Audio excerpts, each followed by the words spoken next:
Welcome back into Hoosier Sports Night. Now, the IU women's soccer team played at home this past Wednesday against in-state rival Butler. The Hoosiers, who suffered their first loss of the season at St. John's, look to keep a leash on the Bulldogs and prove that they are the best team in the state of Indiana. Kennedy and Brittney Semanick have more. Coming off of their first loss of the season against St. John's, IU was looking to redeem themselves. One of the things we did at St. John's was we played a first half that was tremendous and a very average second half. So our preparation for tonight was more focused on coming out and putting together 90 minutes of quality soccer. I think we played really well. I think we played like we've been ranked, and since we're ranked top 25, I think that's what we're doing. And I think we're executing a lot of the things that we're learning in practice and putting that into the game situations and taking full advantage of all the things that we're learning and executing them well.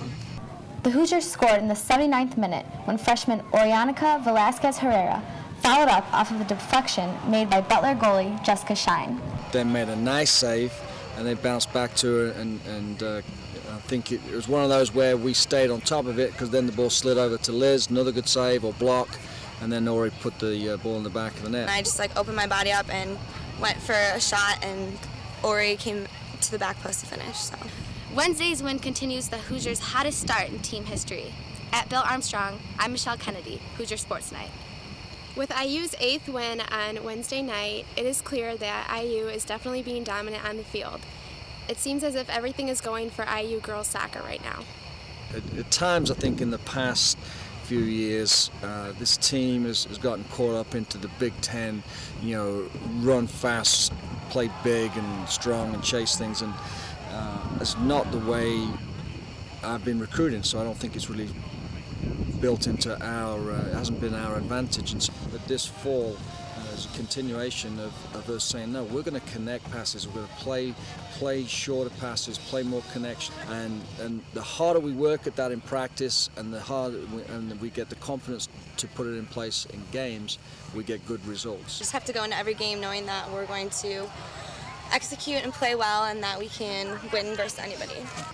IU will need to keep up their great work as they approach the Big Ten play next week. At Bill Armstrong Stadium, I'm Brittney Semanick with Hoosier Sports Night. IU Volleyball concluded the TIS College Bookstore Invitational this past weekend against North Carolina A&T. The Hoosiers came into the game with a 1-1 tournament record after a tough opening round loss to Western Michigan, who made the NCAA tournament last season. Cody Sharrett saw all the action at the University Gym. With Big Ten play looming in the near future for the volleyball team, the Hoosiers wrapped up the TIS College Bookstore Invitational with a 3-0 victory over the North Carolina A&T Aggies. We're really working towards, we start Big Ten next season or next weekend with Michigan State. So really wanted to end on a positive note, get a lot of people some playing time and play in front of a great crowd tonight. Any win going into Big Tens is great, The more wins we have near the end of the season, that's a better chance of us going to the NCAAs, and that's one of our huge goals, actually our only goal. It's a good win at home, we had a big crowd, so everybody was supporting us, which was really nice, and we really needed it to keep our record up for Big Ten. Against A&T, Caitlin Cox had 7 digs, while Ashley Benson recorded 6 kills, good enough to name them to the all-tournament team. However, Jordan Haverly stood out with 10 points and 8 kills after being named Big Ten Freshman of the Week last Monday.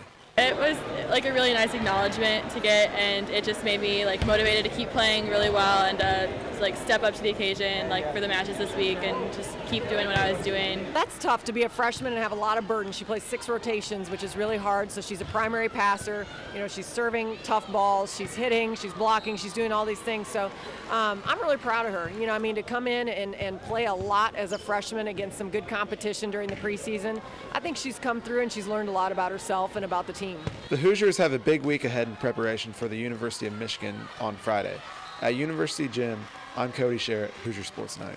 The 17th ranked IU field hockey team had their home opener this past Saturday against the Cardinals of Ball State. The Hoosiers started their season on a 6-game road trip that was scattered mostly along the East Coast. As Lucas Mayer reports, the little-known sport of field hockey is much more legit than you think. Field hockey, America's greatest game.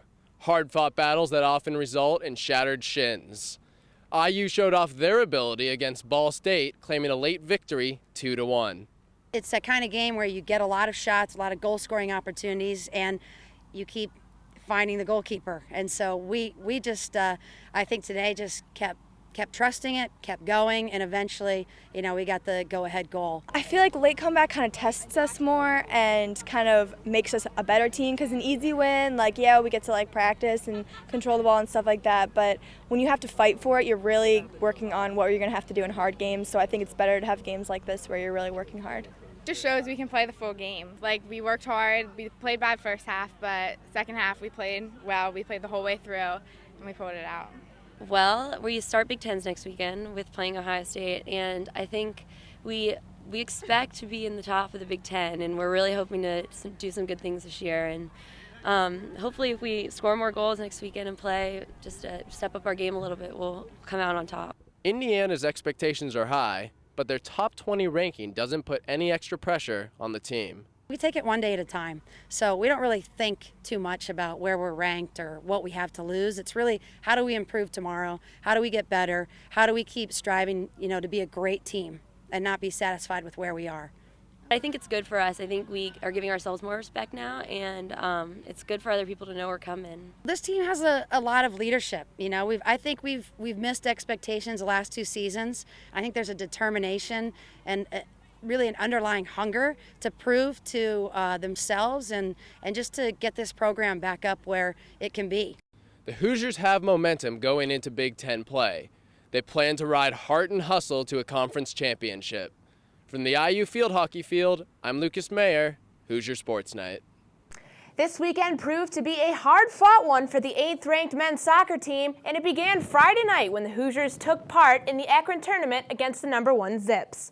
The game was scoreless until the 77th minute when Akron sophomore Mike Nankoff scored a goal off a free kick. IU managed only 2 shots on goal throughout the entire contest, and in the second game of the weekend, IU managed to pull off a 2-1 double overtime win against Florida International. The game-winning goal came from Will Bruin, who was named to the all-tournament team. IU men's tennis hosted the IU Invitational over the weekend, and it proved to be a successful tournament for the team.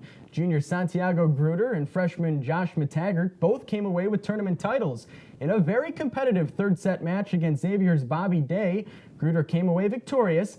McTaggart's victory, however, was a bit more bittersweet as he took down teammate Asade Juno in 2 sets. The Hoosier cross-country team looked phenomenal over the weekend at the Indiana Intercollegiates. The IU men's team beat out the second-place finishers in the race by more than 35 points, and the women's team finished in first place, 5 points ahead of some team from West Lafayette. IU men's golf finished near the bottom of the competition in a tie for 13th place at the Fighting Illini Invitational over the weekend. The Hoosiers were led by senior Alex Martin, who finished the weekend in a tie for 28th place with a 3-day score of 222. The women's golf team was a bit more successful, finishing 8th at the branch law firm Dick McGuire Invite all the way out in Albuquerque, New Mexico. The Lady Hoosiers were led by senior Laura Nocta, who capped off the weekend 1 under with a 72 and finished 7th place overall in the tournament. When we come back, I sit down with former Indiana wide receiver Brandon Walker-Roby to talk Hoosier football as Indiana prepares for a weekend trip to the Big House.